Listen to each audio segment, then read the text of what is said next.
Okay, so we're jumping back into objective personality culture commentary number 4. Taking a look at some of my personal notes when I first started trying to make heads or tails out of objective personality. For me, I was starting from the place where I assumed that they were building on top of Jung's work, so I acted in that fashion, which meant when we're talking about SE, we're talking about the extroverted sensory that Jung was describing structurally and theoretically. And when they add modalities to that theoretical framework, then we're splitting Jung's conception of a function. Jung's conception of a function, functions of consciousness, 1. Attitude orientations with regard to that function, specific function. So, function of consciousness, sensation,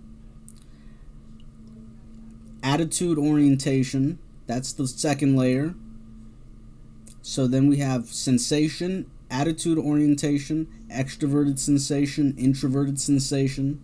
And then we have the third layer, which is the next split, which is the sexual modality, where we have feminine extroverted sensation, masculine extroverted sensation, in no particular order. It could be masculine extroverted sensation, feminine extroverted sensation, however you put that in terms of how you're writing that, in terms of the chirality. That's where we get involved in terms of theory, structure, and application/practice to differentiate the two. Pause. Okay, so picking back up, this is where I started. I wanted to make sure that I could understand the visualization aspect. I think I wrote in the margin, if the consciousness is not another function, then it implies that the function is the unconscious inverse of the different functions, such that for Savior's feminine SE, number 5 equals masculine SI. Okay. I think this was me trying to understand the 8 function model from John Beebe and how that would apply to objective personality. So it's me trying to figure out where in a person's collective or personal unconscious is a specific function. Specifically, when we're talking about objective personality and how they structure a psychological type. One of the most interesting things in terms of objective personality culture commentary is trying to make the assertion of how does a bundle of functions become a psychological type? How do we go from psychological functions to psychological types?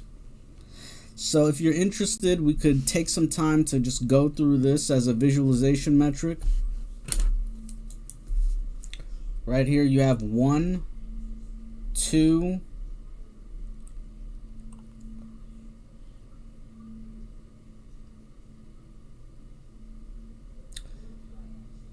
you can tell by the arrows. 1, 2, 3. Play, blast, sleep. 1, 2, 3. Sleep, consume, blast. 1, 2, 3. Consume, play, sleep, blast.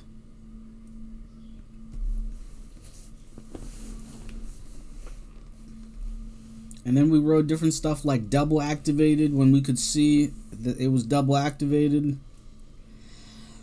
And then we see, okay, a lot of these are jumpers. These two are jumpers. We can see that. These two are jumpers. This is a jumper as well. So everything above this line is a jumper, and everything below this line is one of your standard types. And then I wrote in the margins, which of your double deciders do you compensate for first? I think that might have been theory. So yeah, if you're interested or if you want to try to make a workbook out of this, you can try to actually pause. Okay, so next we're going to do a case study where we pull up a random type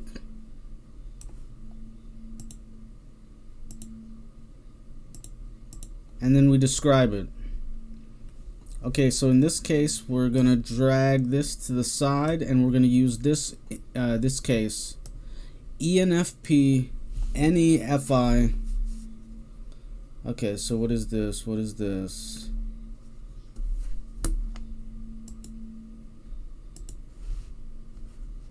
Okay, wait for it. Wait for it.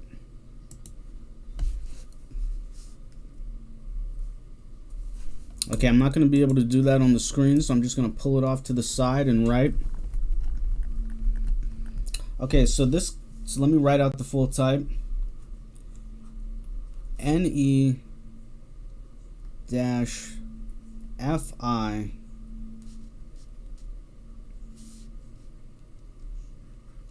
masculine, feminine,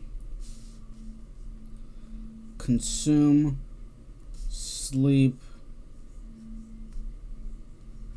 play,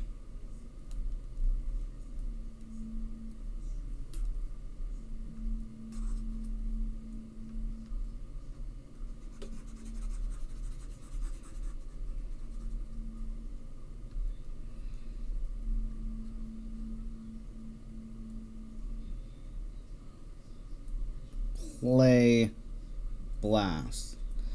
And normally something like that would be in parentheses.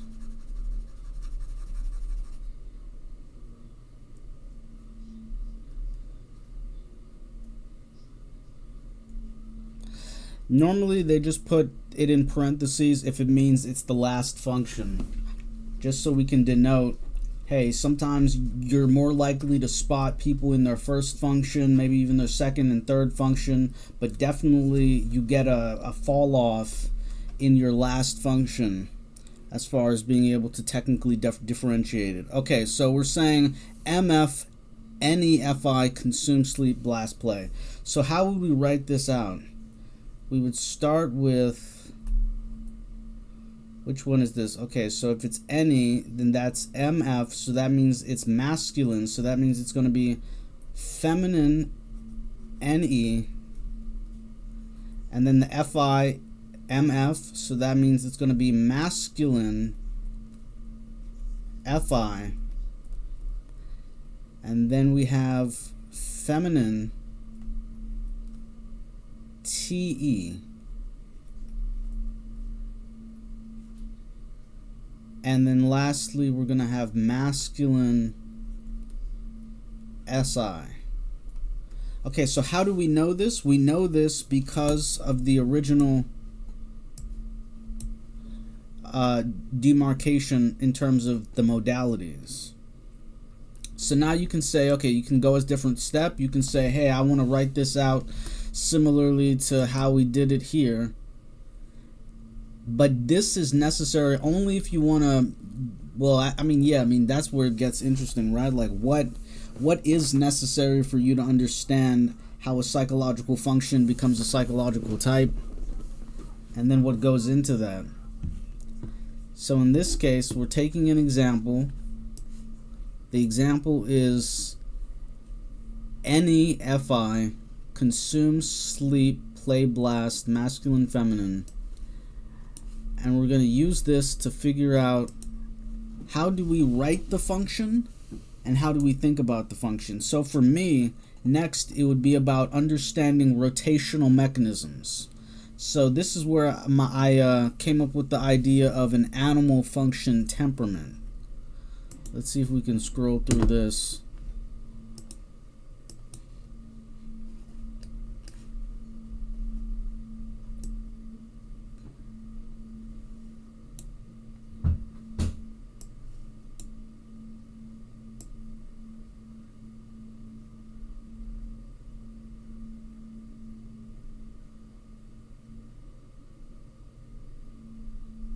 Oh, it seems like I have not captured the animal function temperaments over yet. So that's going to be later on.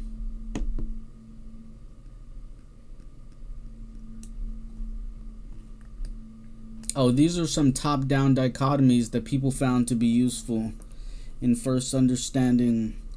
I don't know if this is like 100% correct in terms of being able to utilize this to understand versus utilizing it to type.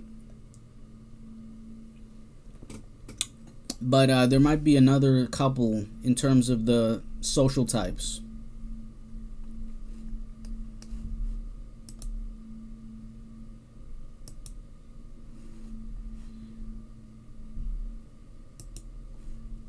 Okay, so consume, sleep. So how do we go from a simple grant function stack with modalities included to talk about rotational axis symmetry? In this case, we're talking about, what is this? Consume, oh no, that's a little bit.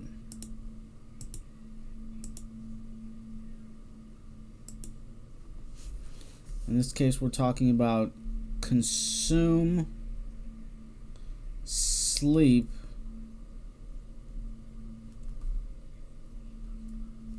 consume, sleep,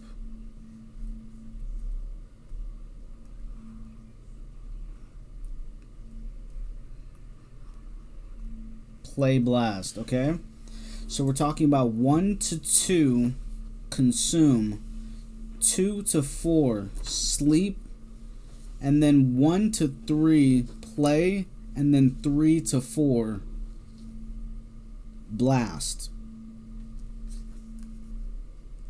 And that's, yeah, that gets a little bit more tricky in terms of how you think about rotational axis symmetry.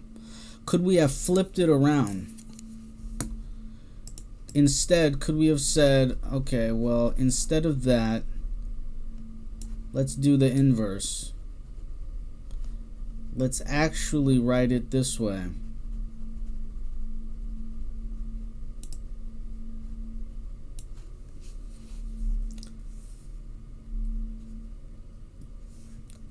Let's write it consume, sleep,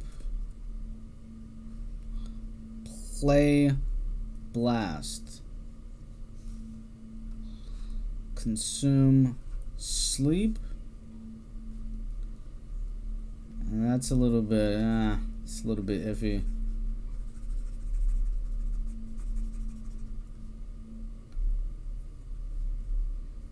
So 1 to 3, play, blast, play, blast. So yeah, this is where you get into theory, structure, and application / practice to figure out how do you represent a psychological type and how do you think about it. How do you think about this type using feminine extroverted intuition and masculine introverted feeling? MF, OE, NF, consume. How do you think about this type of flavor, this flavor of NF, consume? What does that mean for you? How do you relate to that? And what about you and your own type? How do you think about this compare and contrast notion to figure out, well, what are these similarities and what are these differences in terms of how you think about psychological functions and psychological types?